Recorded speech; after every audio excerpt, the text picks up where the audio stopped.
There will come a time that continuous self-sacrifice will smack you in the face. It's inevitable. I ended up going to urgent care and I found out that I had walking pneumonia. You can start experimenting with little tiny experiments, but I'm telling you, you can make micro decisions around getting your needs met. And that could start with just actually going to the bathroom when you need to versus wait 30 minutes. What is it costing you to keep yourself out of the equation of your life? What is it costing you?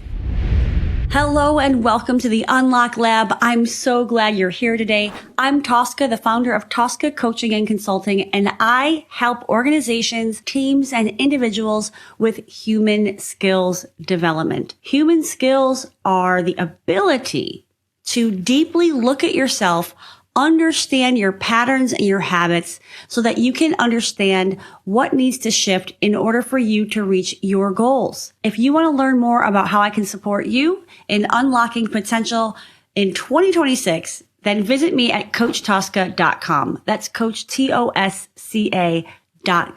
Today, I want to talk to you about one of the fundamental principles of human skills work. And that is that to be a successful leader, you must put yourself first in the equation of your life. I can't tell you how many times I talk to my clients about this fundamental thing. Now, whether you are a believer of servant leadership or any other of the leadership models that are out there, you have to put yourself first in order to be effective at leading yourself and others. And I'm going to talk to you more about this right now. You will be able to operate at your full potential when you are able to employ these human skills that I'm talking about. Your ability to deeply reflect on yourself, your emotions, your thoughts, your behaviors, your patterns, and your ability to then make a new choice for yourself is what will be the unlock for how you level up your leadership. You see, we are operating in a world that is painstakingly moving from the industrial era to the information era to the automated era. And the truth is that the world, and in particular businesses and organizations, have overemphasized technical skills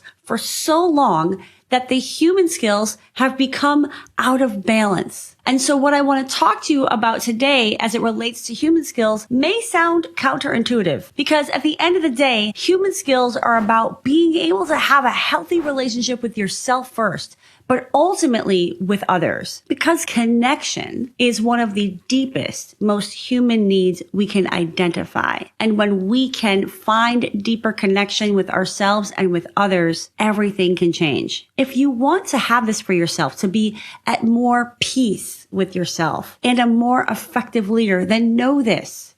You have to put yourself first in the equation of your life and your leadership. And for some, this may sound like a very specific thing that women in particular need. But don't be fooled. Everybody needs this. Every single gender identification. You just might have a harder time seeing it. Why do we have a massive problem with people not putting themselves first? Well, I'll keep it really simple and at the top line. And I'll keep it in this, kind of gender binary look because it might make it a little bit easier for you to understand why everybody needs this. So women have been conditioned to be the caregiver and to put themselves last on the list. It's been deeply conditioned for decades, if not centuries and millennia. And men have been conditioned that their primary role is to be the provider and caretaker of others, which creates pressure on what they should or need to do in order to do this, to be that provider. And there's often a lot of self-sacrifice that happens in order to deliver, for example, on the financial needs of a household. Now, I know this may sound like traditional, but this is what I'm saying has been indoctrinated into society for a very, very long time. And we are now just usurping some of these traditional ways of looking at roles and responsibilities. When we do not find ourselves anywhere in the equation, or if we find ourselves at the very end, very last piece of the equation of our lives, there are huge consequences, some of which you may not think about. I am just going to list some of them here for you right now. We can fall into resentment of others. We can edge towards or be in burnout. We can become a cheerleader for everybody else except for ourselves and our own dreams. We can operate from an empty tank and therefore aren't showing up as our best self. We can end up believing that we aren't worthy of having our own needs met when we're nowhere in the equation. We abandon ourselves completely. And the list can go on and on about the consequences of ourselves not being in the equation. Leading ourselves or others when these things are going on, like resentment, means you're not operating at your full potential and you're not helping your team operate at their full potential either. So I want to share with you a story, a concrete example of how this has showed up in my life. And trust me, I have a lot of examples of how I have not put myself in the equation or I put myself very, very last. So the story that I'm going to tell you is about this idea, these values that my husband Ryan and I have shared for a very long time, which is to expose our nieces and nephews to things that maybe they otherwise wouldn't be exposed to. And one of the things that Ryan has a huge passion for in particular is skiing. So when our nieces and nephews were growing up, we took trips every winter to spend about a week with them, teaching them how to ski and giving them that exposure and experience. Well, one of these week-long trips, this was years ago, that happened in February, was particularly tiring. The kids were young and they needed a lot of attention. And frankly, Ryan and I were outnumbered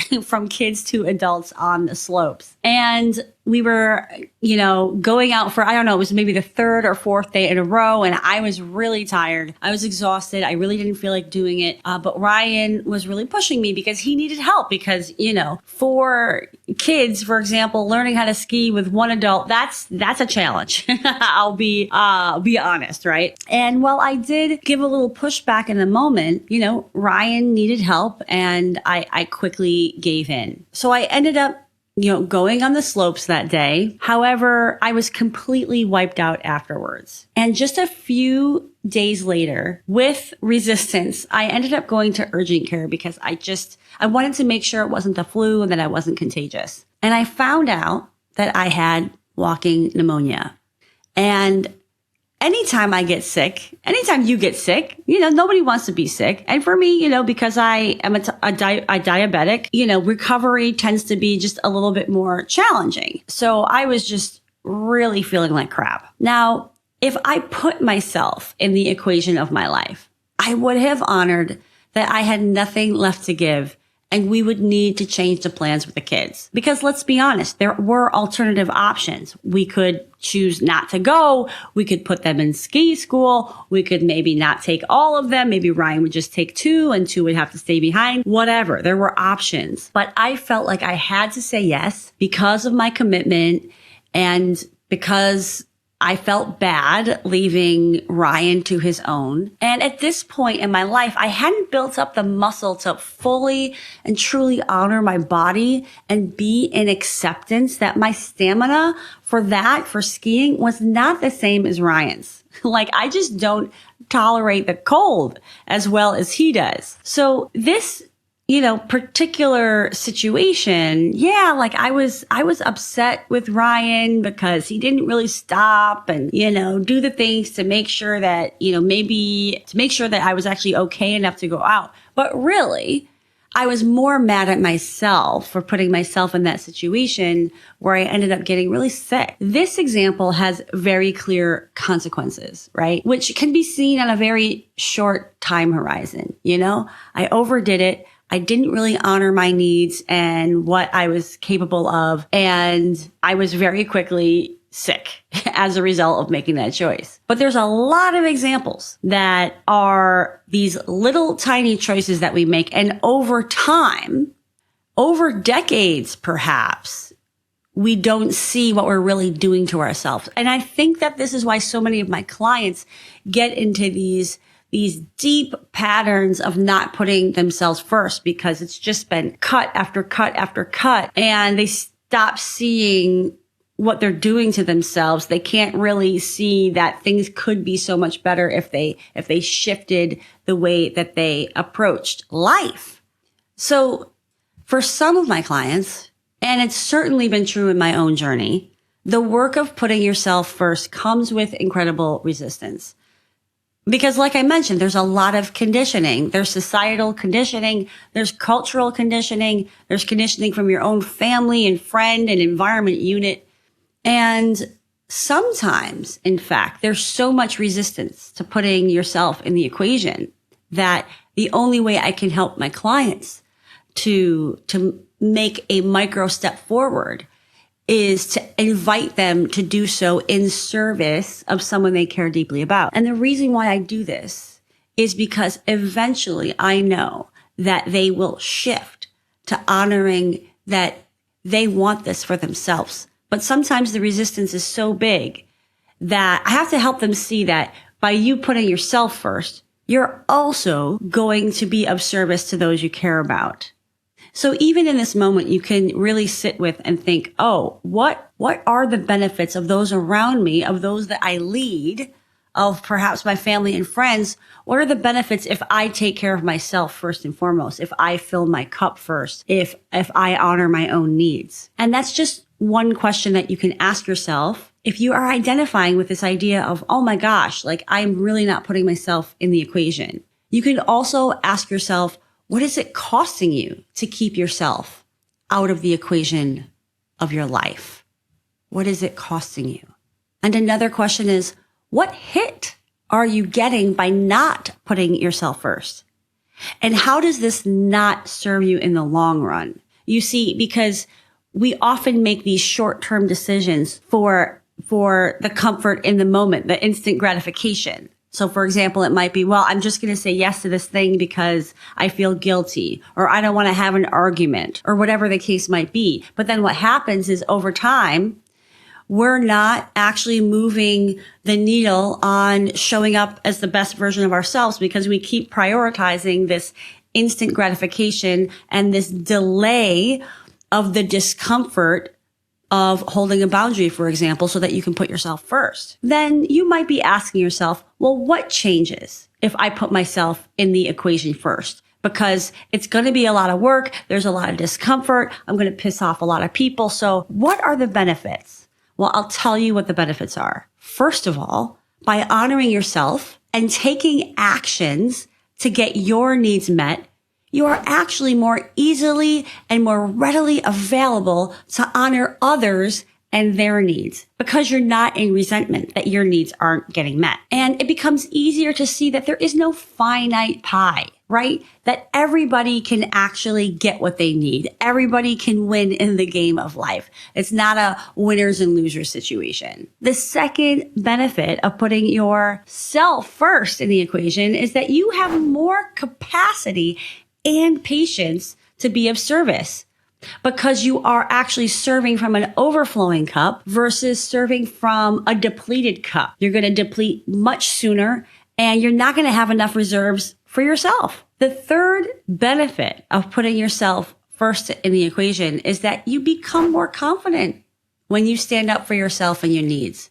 because you can now more easily see how your perceived perhaps selfishness is not selfish at all, but it's actually in service of others too. Because when you can show up as your best self, others will benefit. And the more that you put yourself first, you'll have examples why this is true and how this is the case. And then the folks around you will have a model to look up to say, oh, wow, something has changed with this person because they seem to be more patient and they seem to have more tolerance. They seem to be more present and listening. And then they start to see, man, I want to be like that too. And that's the ripple effect of really putting yourself first in the equation, that other folks start to see there is a different way to lead in this world. And it's not all hustle culture. And it's not being the martyr. And it's not self-sacrifice to the point of self-abandonment. So I know this may be a lot, right? Like it may feel unrealistic, but I'm telling you, you can make micro decisions around getting your needs met. And that could start with just actually going to the bathroom when you need to versus wait 30 minutes, wait till the call is over, right? You can start experimenting with little tiny experiments that have low stakes associated with it. You may have been taught to self-sacrifice your entire life. And I want you to let this be the year that you see the truth, that it is your birthright to put yourself first. I know firsthand when we don't make ourselves a number one priority that our physical health is at risk. These things are so clearly connected. And if you stop and think about your life journey, you may find examples when your health was struggling and at that same time you weren't putting yourself first. I encourage you to do some of that excavation of your patterns and the context, because we don't always do that. We don't always look back and say, what was going on when I was diagnosed with that illness? Or what was going on when I was really, really sick? And my guess is you're going to find some really interesting information that's going to help you to change your pattern going forward for this year. And I'm going to be really blunt and transparent with you that putting yourself first is not going to feel comfortable at first. It may come with guilt. It may come with pushback from those who have benefited from your endless giving and your self-sacrifice. But if you give yourself a chance to experiment in low-stake situations, you will build the muscle and you will see that your community, your workplace, your family, they will not crumble or fall apart.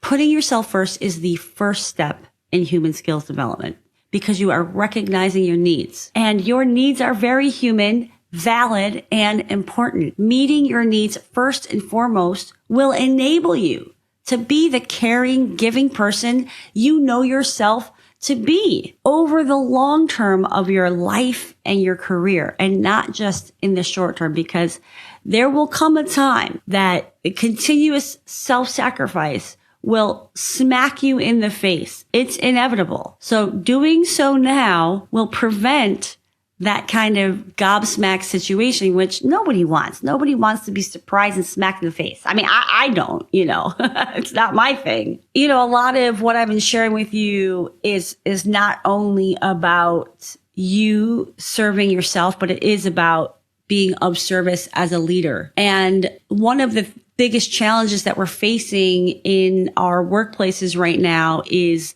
disengagement. And people become disengaged. And think about it yourself. When you become disengaged, a big driver of this is because at the core of it, there are key needs that are not being met. And when you start to get under the surface of what these needs are, that is when you can start to turn things around, because you can address those needs and start to unleash potential, not only within yourself, but within others. Now, if you want help doing this, finding that potential, putting yourself in the equation first and getting that support to do it, because like I said, there's usually a lot of resistance, then please reach out to me. I would love to support you with this. You can find my contact information at coachtosca.com in the contact tab. Let's make 2026 the year the equation is solved. And it's not lost on me what is going on in our external environments and our world politically, economically. There's a lot going on. And if we want to stay with it in the long term, if we want to stay on the positive side of life, if we want to keep moving forward in a constructive and effective manner, then we have got to put ourselves first, because otherwise we can find ourselves really disheartened and we can find ourselves ineffective because we're not honoring that we have some unique needs right now in the world in order for us to keep going, given what we're seeing. So I'm so glad you're here with me in the Unlock Lab. If you have any questions, thoughts, ahas, I'd love to hear it. Please let me know in whatever platform you're listening or watching this on. Thank you for being with me in the Unlock Lab, and ciao for now.